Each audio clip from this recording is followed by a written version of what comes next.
Donald Trump qui n'y est pas allé de main morte. Pour faire le point sur ce sujet et d'autres, j'ai avec moi Jean-Victor Colleux. Jean-Victor qui a été porte-parole de l'Assemblée générale de l'ONU en 2009. Jean-Victor, qu'avez-vous retenu de ce discours de Donald Trump ?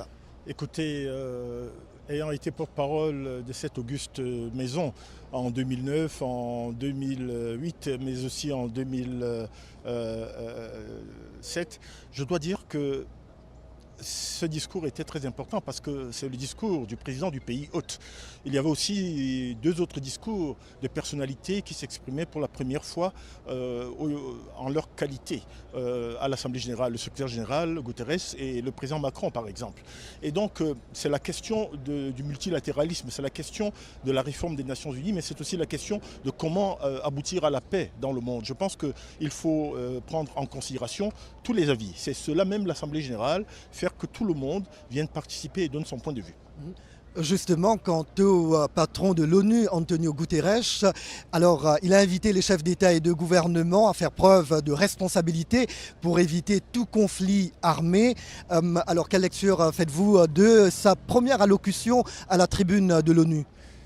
Écoutez, l'ONU est pour la paix et l'ONU va faire tout ce qu'il faut, n'est-ce pas, pour qu'il y ait, comme l'a dit le secrétaire général, une organisation encore plus efficace dans le maintien de la paix et surtout dans la prévention de la paix. Je me souviens déjà que la question de la paix était très importante, que ce soit sous la présidence de M. Trekkie, de M. Deys ou de M. Koutessa en 2015, quand j'ai servi comme porte-parole. Mais en réalité, l'ONU peut aussi, quand il faut protéger certaines populations, opter pour des moyens forts. Mais là, c'est le domaine du Conseil de sécurité qui peut faire usage de la charte et qui parfois déploie des forces de maintien de la paix ou alors ordonne l'usage de la force pour préserver la vie de populations qui autrement ne seraient pas sauvegardées.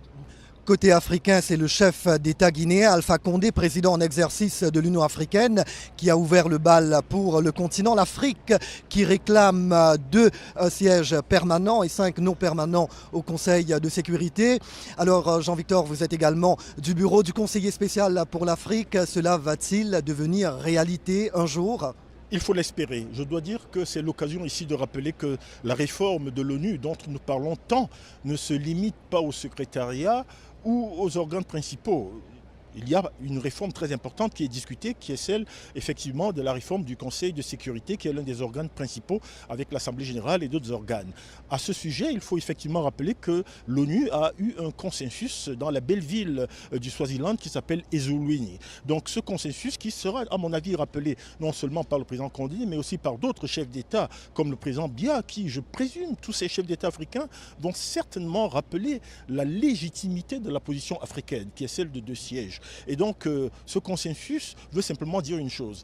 L'Afrique est l'essentiel du travail du Conseil de sécurité. L'Afrique voudrait être à la table, non pas seulement pour être à la réception des décisions, mais aussi pour participer à la conversation et pour être en réalité le leader dans ce qui est notre futur, notre avenir, et être aussi bien à la cuisine qu'à la salle à manger.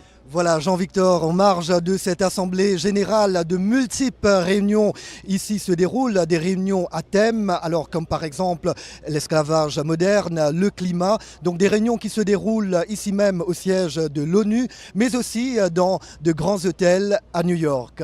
Jacques Aristide, VOA Afrique, New York.